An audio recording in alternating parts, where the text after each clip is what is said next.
Tisti, ki izključuje, bo sam izključen. Tisti, ki povezuje in združuje, bo na koncu uspešen. Spoštovani gospe in gospodje, Janez Janša.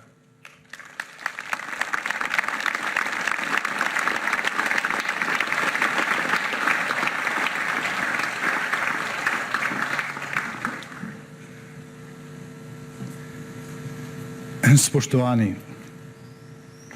pravzaprav ni besed, s katerimi bi se dalo bolje opisati, zakaj v tem trenutku gre, kot so besede Prešernove Zdravljice v tej mojstrovini Mitje Okorna, ki smo jo ravnokar poslušali in gledali. Čez nekaj dni bomo tako kot ostali državljanke in državljani držav članic Evropske unije odšli na volišča. Volili bomo Evropski parlament.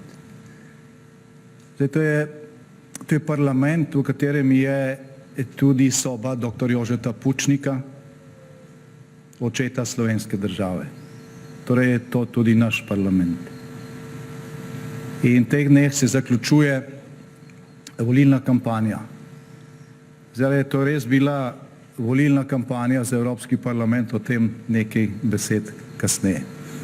Ampak mi smo ta čas pred volitvami vzeli resno in danes smo se, spoštovani kolegice in kolegi, zbrali tukaj zato, da damo še malo korajže naši pogumni ekipi 9 kandidatk in kandidatov, ki se bori v prvih vrstah za Slovenijo in za Evropo, kakršna je bila postavljena na svojem začetku. Tako da predlagam, da to pogumno ekipo na začetku nagradimo z enim aplavzom.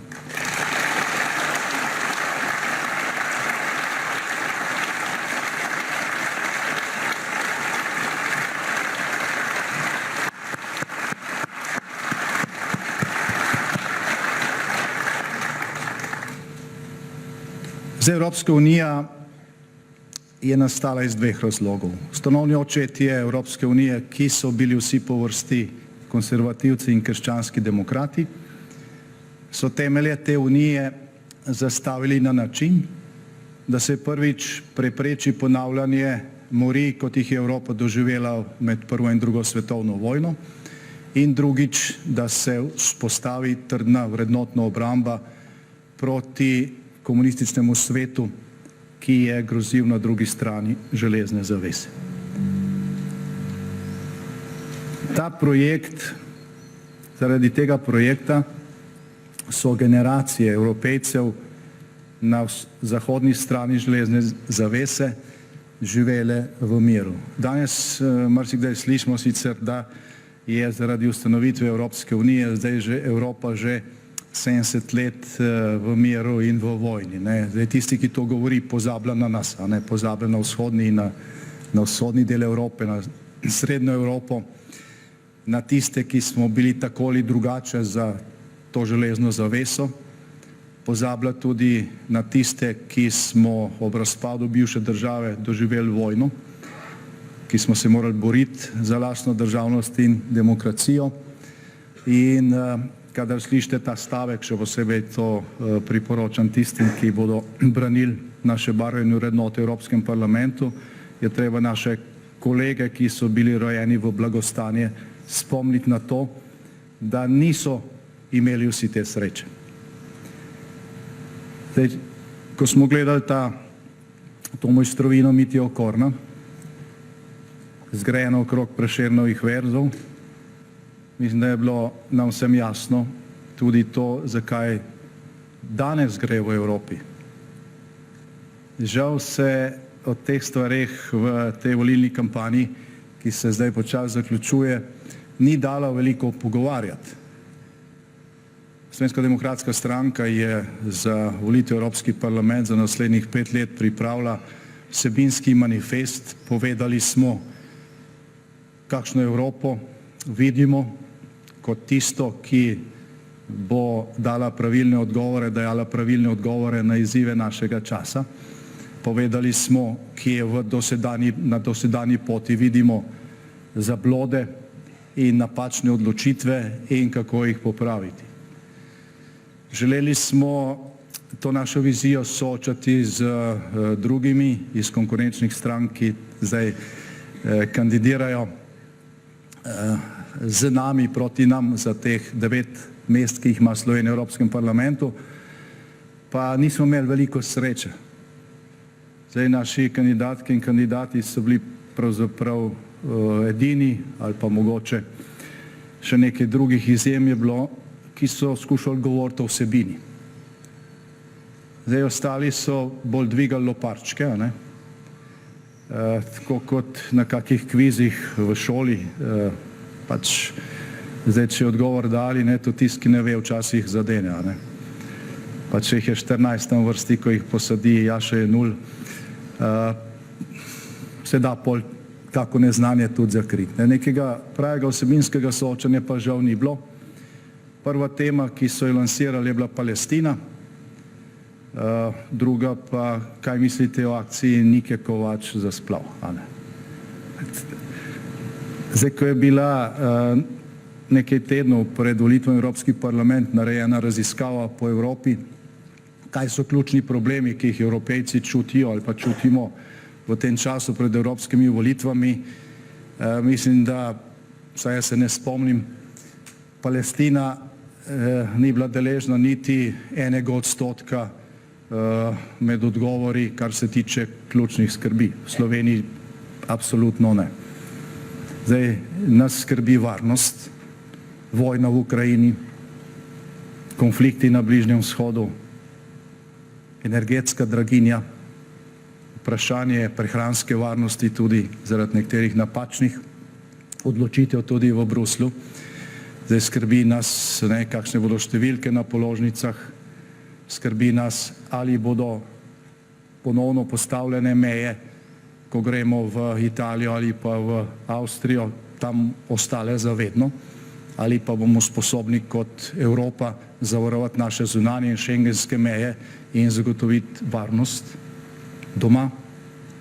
To so teme, ki so ključne. Žal, zdaj, če je kdo spremljal tudi včerajšnje dogajanje v slovenskem parlamentu,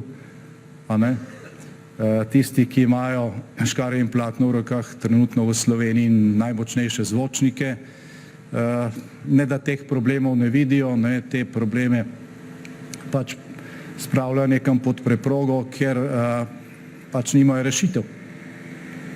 Pa Bog ne daj, da, kajti če bi se pogovarjali o teh stvarnih problemih, potem bi se morali pogovarjati tudi o stanju v Sloveniji. Smo na sredini mandata, bilo je veliko razprav v zadnjih dneh, ki pa smo jih mi predlagali o tem, vidim, da imamo tudi letalsko podporo, tako da.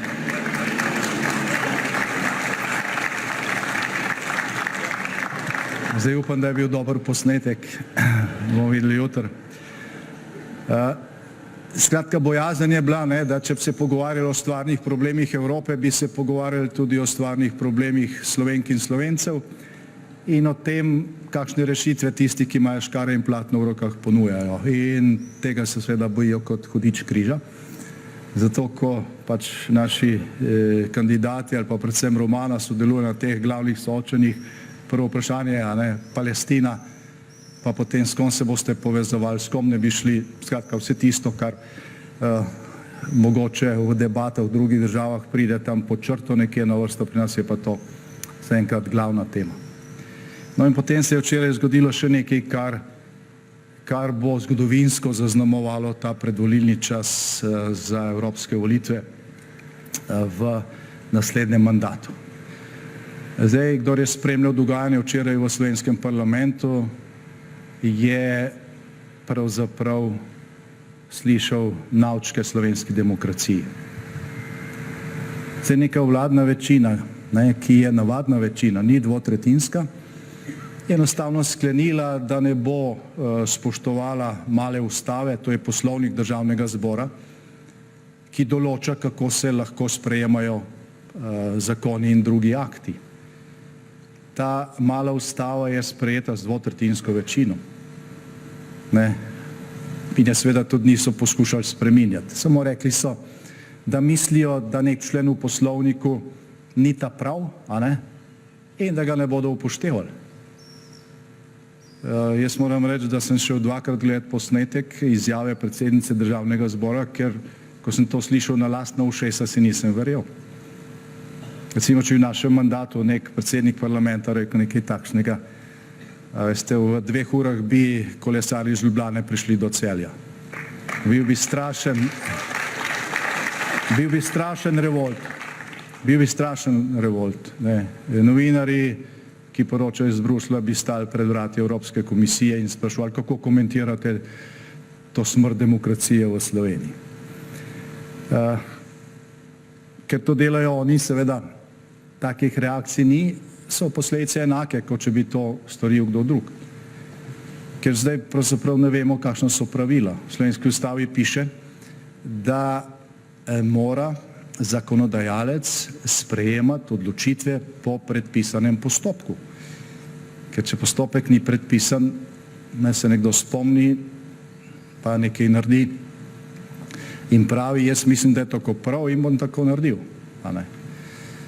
Glejte, mislim, da se niti mi še ne zavedamo teh posledic, ki bodo nastopale zaradi tega dejanja, ki je bilo včeraj storjeno, če ne bo preklicano. Tukaj ne gre za Palestino, gre za to, kako je bila ta odločitev sprejeta. V demokraciji mislimo različno. Zato imamo različne stranke, hvala Bogu. Borili smo se za to, da lahko mislimo različno. Borili smo se tudi za to, da tisti, ki mislijo drugače od nas, lahko to svobodno povedo. In tega smo se tudi veliko naposlušali v zadnjih 3 desetletjih. Lahko mislimo različno o davkih, lahko mislimo različno tudi o vrednotah, lahko mislimo različno, ne vem, o splavu, lahko mislimo različno o migracijah in lahko različno glasujemo o teh stvareh, to je demokracija. Ne moremo pa različno misliti o ustavi ali po poslovniku, dokler velja. Ne more ustava, zakon, poslovnik Državnega zbora, ki se sprejema z 2/3 večino, biti stvar interpretacije tistih, ki imajo večino v Državnem zboru.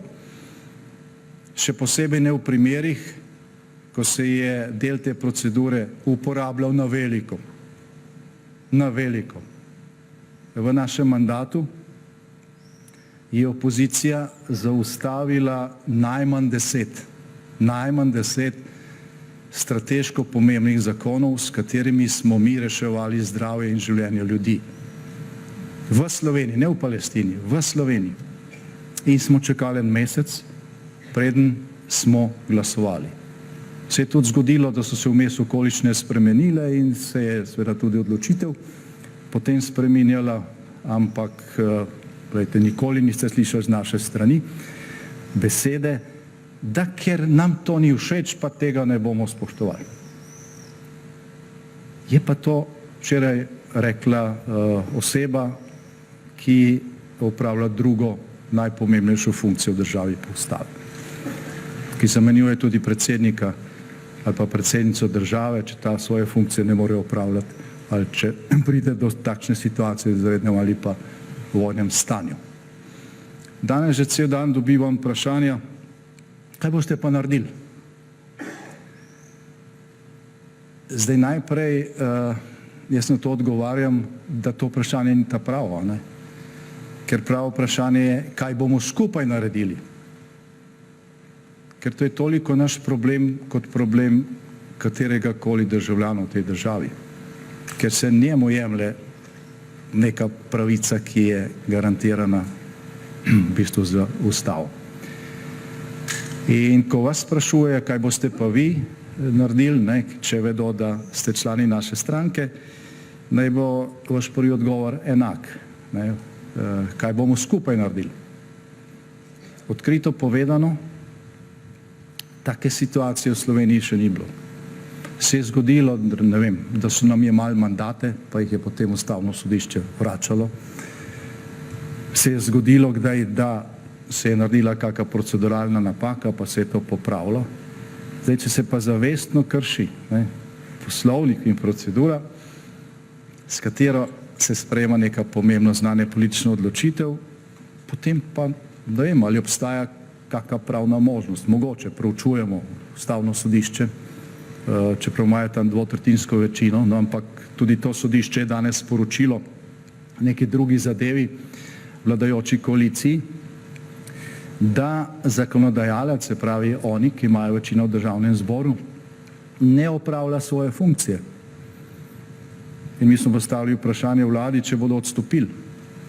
Ustavno sodišče, kjer ima Levica dvotretjinsko večino, je danes izdalo odločbo, v kateri piše, da njihovi pravzaprav ne opravljajo svoje funkcije.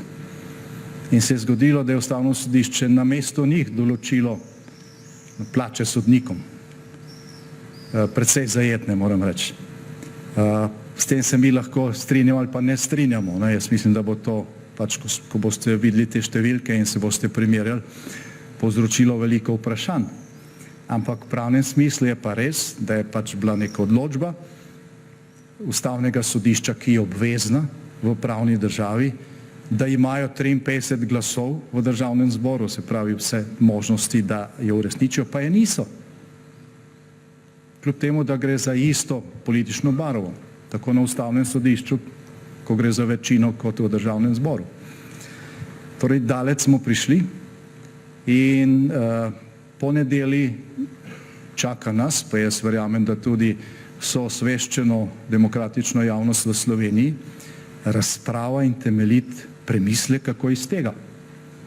Zdaj naš prvi odgovor na to pa je udeležba na volitvah v nedeljo. Glejte, v nedeljo ne gre več samo za to, kdo bo zastopal Slovenijo v Evropski uniji, ne gre več samo za to, kam se bo gibala Evropa v naslednjih 5 letih, gre tudi za to, kam bo šla slovenska demokracija. Kam bo šlo tisto, kar piše v naši ustavi, kaj je s tem, kar prisegajo tisti, ki nastopijo najvišje funkcije pri nas in kako priti iz te situacije. Ankete kažejo, da najmanj 60% ljudi na te volitve ne misli, ker verjetno mislijo, da to ni pomembno. Na zadnjih volitvah za Evropski parlament pred 5 leti je bila udeležba v Sloveniji 28,7%, nekaj takšnega. Bili smo 3. ali 4. z zadnjega mesta po udeležbi med vsemi državami članicami Evropske unije. Zdaj so nabili zraven še nekaj posvetovalnih referendumov, ne vem, zakaj sprašujejo ljudi te zadeve, ki pač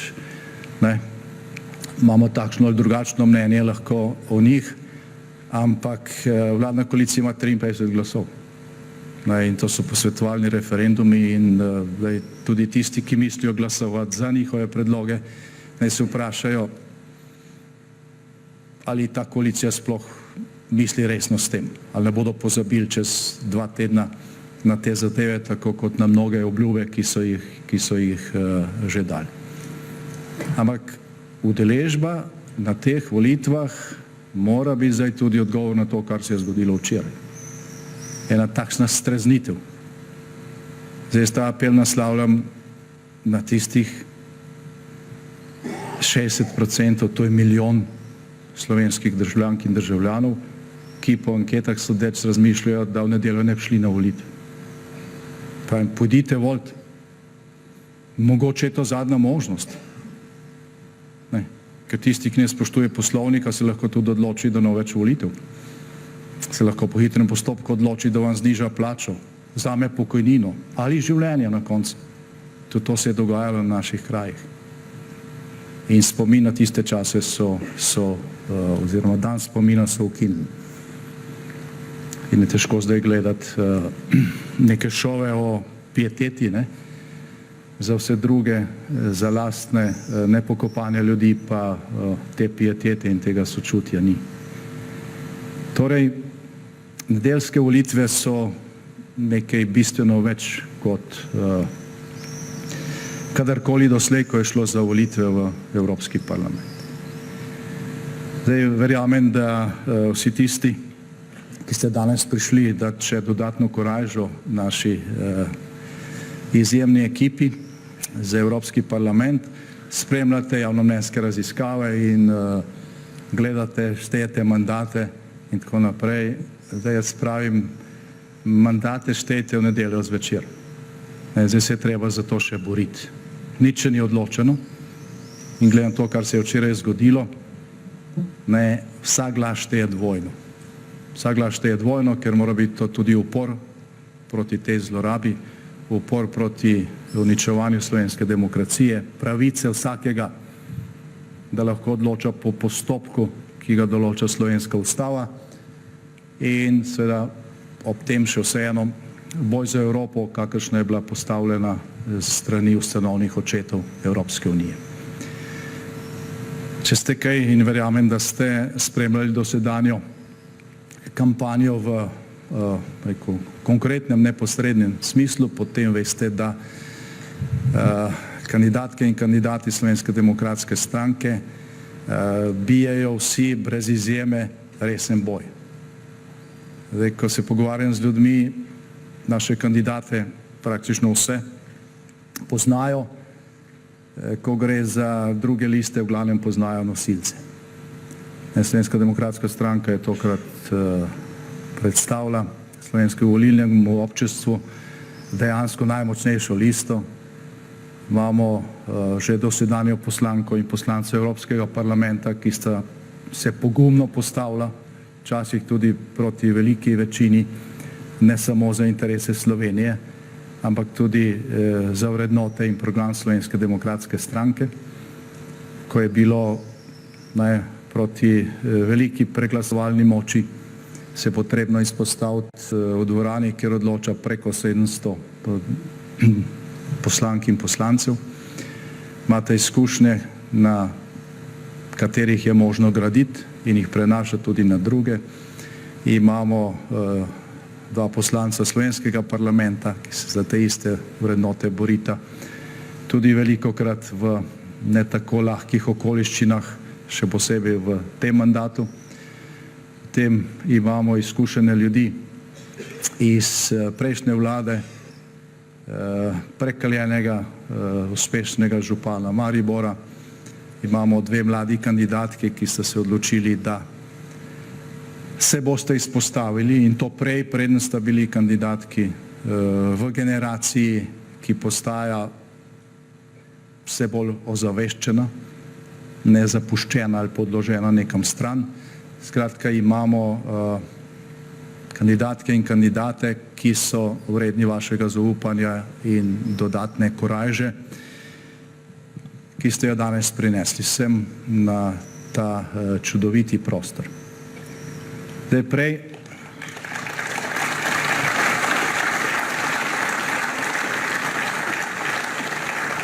tako 9 dobrih je in zaslužijo vsaj 9 aplavzov, tako da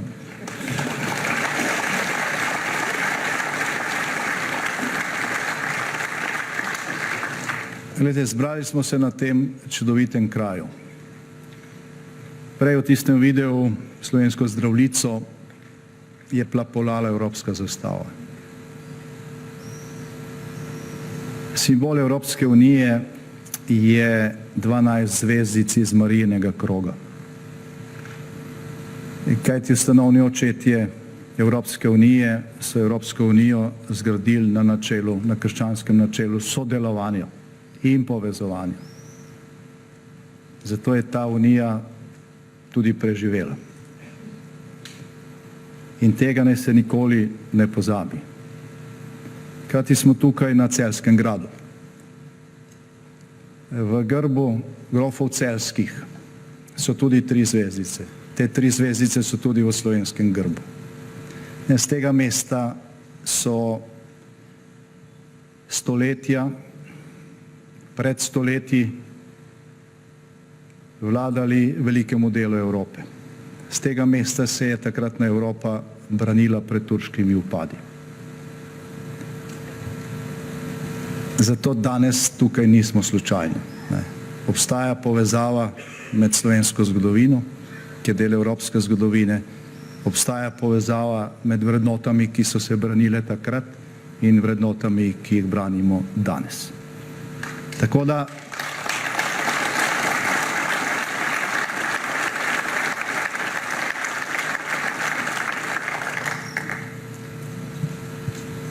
V nedeljo bo slovensko volilno telo verjetno prvič, odkar obstaja volitve v Evropski parlament, pa tudi Evropsko volilno telo, tudi po drugih državah, članicah, odločalo o obrambi teh vrednot. Ne samo v Sloveniji, tudi marsikje drugje. Bo šlo za politični spopad med kulturo življenja in kulturo smrti. Pravzaprav ta, kdor zna brati signale ali pa znamenje časa na nebu, zdaj ta boj še nikoli ni bil tako jasen, še nikoli ni bil tako odločilen. Zato se splača potruditi. Hvala lepa, da ste danes prišli dati podporo kandidatkam in kandidatom. Verjamem, da jih bomo v nadaljevanju tega programa spoznali tudi po tistih plateh, po katerih jih doslej nismo. Hvala za vaš trud, hvala za prizadevanja, za naše vrednote. Hvala za to, da ste doslej mnogi med vami že 3-krat prispevali k temu, da je bila Slovenska demokratska stranka zmagovalka evropskih volitev, in hvala, ker boste to storili tudi 4. Na zmago! Bog živi Slovenijo!